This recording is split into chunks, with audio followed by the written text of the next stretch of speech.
There's one graph that stuck in my head. It's a graph that shows the number of books translated into English from different languages. So you can see the bars for Japanese, Chinese, and Korean following each other. But can you see the bar for Thai? No? Well, that's because there isn't one. From 2008 to 2018, there's no record of a single Thai book translated into English. This is shocking. However, this information was obtained from the University of Rochester's translation database in America. We did our own research and found a few Thai books translated into English during those years. But like we said, there's only a few. Not seeing a bar for Thai books translated into English was sad enough. But what's tragic is that only 3% of all English books published in the world were translated from another language. When a book gets published in English, a global language, it guarantees that that set of knowledge becomes more accessible to readers worldwide.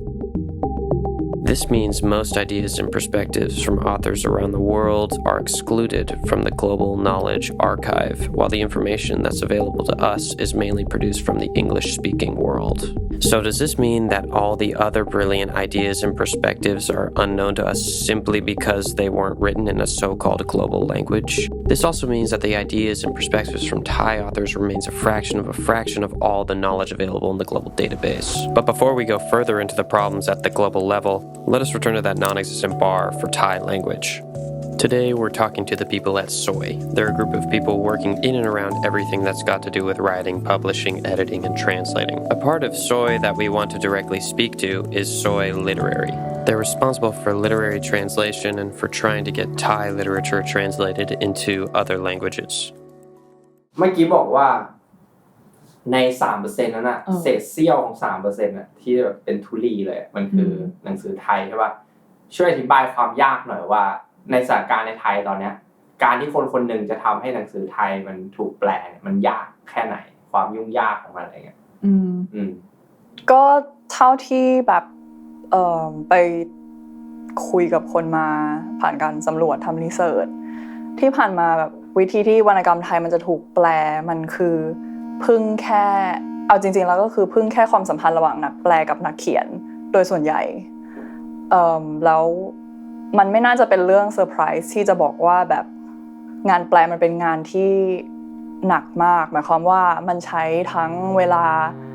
แรงกายแรงใจต้องใช้ทักษะต้องใช้ความละเอียดอ่อนไหวต่อภาษาซึ่งสิ่งเหล่านี้มันไม่ได้ทุกคนมันไม่ได้มีเท่ากันมันก็เลยต้องตั้งคำถามกลับไปที่เชิงโครงสร้างสังคมเศรษฐกิจเลยว่าแบบใครกันที่มีต้นทุนมากกว่าใครแล้วงานแปลเนี่ยก็คือเป็นเราคิดว่ามันเป็นตัวชี้วัดด้วยว่าแบบคนที่จะสามารถทำงานแปลได้แบบ full time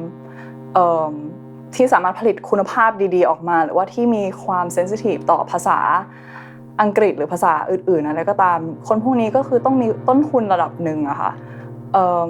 ก็เลยรู้สึกว่าอันนี้ก็คือเป็นปัญหาหนึ่งแล้วที่แบบในไทยเรามีนักแปลวรรณกรรมที่แคบมากหรือว่าพื้นที่พูดอีกอย่างนึงคือพื้นที่สำหรับนักแปลวรรณกรรมภาษาอื่นมันแคบมากโดยโครงสร้างทางสังคมและเศรษฐกิจพอมันมีปัญหานี้เนี่ยคนที่ทำได้เขาก็ใช้เวลาไปในการแปลบางคนอาจจะมีเพทรอนด้วยซ้ำซึ่งมีคนฝรั่งเศสคนหนึ่งที่ดังมากๆที่แปลงานของคุณชาติกอบจิตหรือว่าแดนอลันแสงทองที่ได้รางวัลมาที่ฝรั่งเศสอะไรเงี้ยคือเขาก็สามารถทำงานแปลได้จนตายเลยซึ่งตอนนี้เขาตายไปแล้วนะแต่ว่าเพราะว่าเขามีคนสนับสนุนอยู่ส่วนตัวแต่ว่าโอเคพอพูดถึงงานอื่นๆที่มันถูกแปลแล้วเนี่ยความยากสเต็ปที่2ก็คือว่าโอเคพอคุณทำงานแปลเสร็จแล้วคุณต้องใช้เวลาเพื่อพิชงานแปลตรงนี้เพื่อให้สำนักพิมพ์ต่างประเทศให้มันถูกตีพิมพ์ไม่งั้นคุณจะแปลงานไปทำไมถ้ามันไม่ได้ถูกตีพิมพ์เพราะฉะนั้นคนนี้เนี่ยจะต้องมีคอนเนคชั่นกับสำนักพิมพ์ต่างประเทศ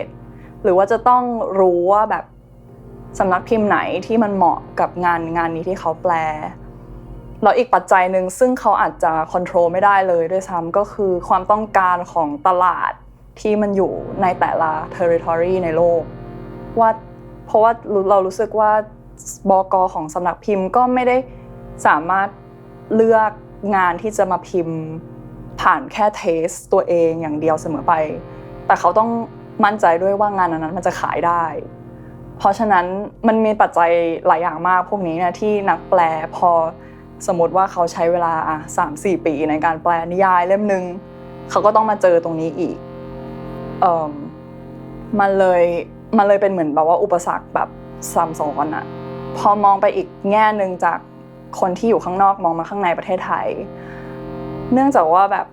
สำนักพิมพ์เนี่ยเขาอาจจะไม่รู้ด้วยซ้ำว่าในlandscape ของแบบวรรณกรรมไทยตอนนี้เนี่ยงานอะไรมันน่าสนใจหรือว่านักเขียนคนไหนที่เขาควรที่จะจับตามองเพราะว่าตัวเขาเองก็อาจจะไม่ได้รู้มาร์เก็ตตรงนี้ดีหรือว่าตัวเขาเองอาจจะไม่ได้มีทักษะภาษาที่จะมาอ่านอินโฟเมชันเข้าใจอะไรเกี่ยวกับ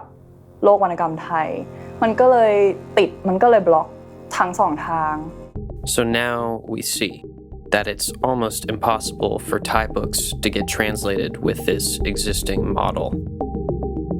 Okay, so let's talk about Korea. How did they manage to get more books translated than us? In Korea, exporting national culture is a priority. It's a part of their government's agenda to promote and support this. In Korea, there's an organization working specifically on getting Korean literature translated. This is the Literature Translation Institute of Korea. This government institute offers grants for any foreign publishers who wish to translate Korean literature. This grant offers everything from translation fee to printing costs. So who wouldn't want to translate Korean literature when it's all in the house? This is a terrific and a more efficient system than, say, a translator having to risk it all alone. In other words, this kind of work isn't profitable for anyone, and so the government plays an important role in making it happen. Okay, back to Soy. So while the Thai government remains inert on the literary front, Soy is trying to develop what's widely known as a literary agency in order to tend to this problem.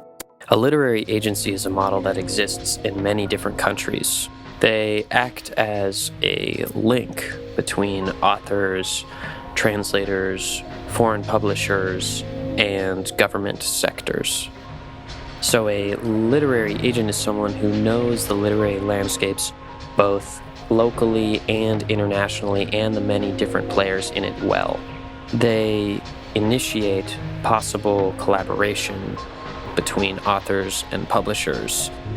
and help translators pitch their work to the right publisher. Moreover, a literary agent negotiates book deals and protects the rights of authors and translators so that the latter two can focus more on producing high-quality work.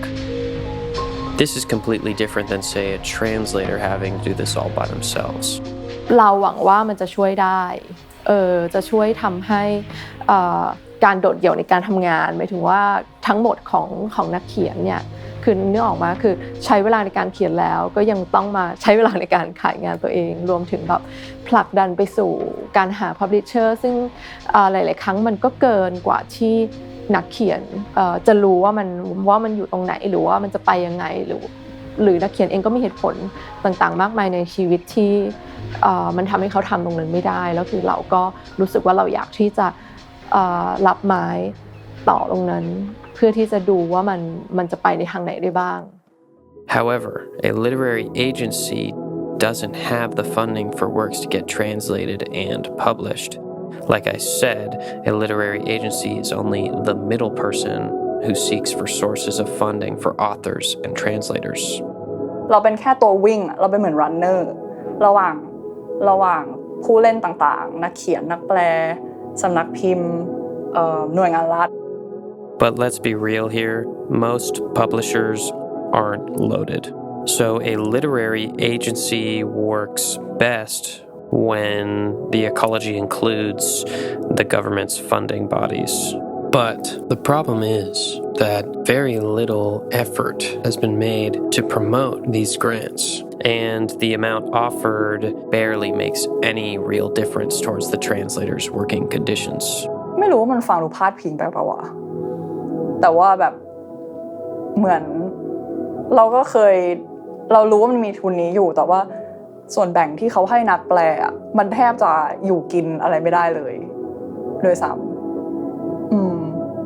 ก็เป็นปัญหาด้วยปริมาณของทุนว่าเขาเห็นหรือเปล่าเกี่ยวกับ process ในการที่หนังสือเล่มนึงมันจะถูกแปลไปอีกเล่มนึงprocess ของการแปล process ของการทำบก.ต่างๆอะไรอย่างเงี้ยSo it's not enough to rely on a group of passionate, dedicated young people to get more Thai literature translated. Not until the government recognizes the importance of exporting Thai literature to the global stage that we can expect to see significant and sustainable change.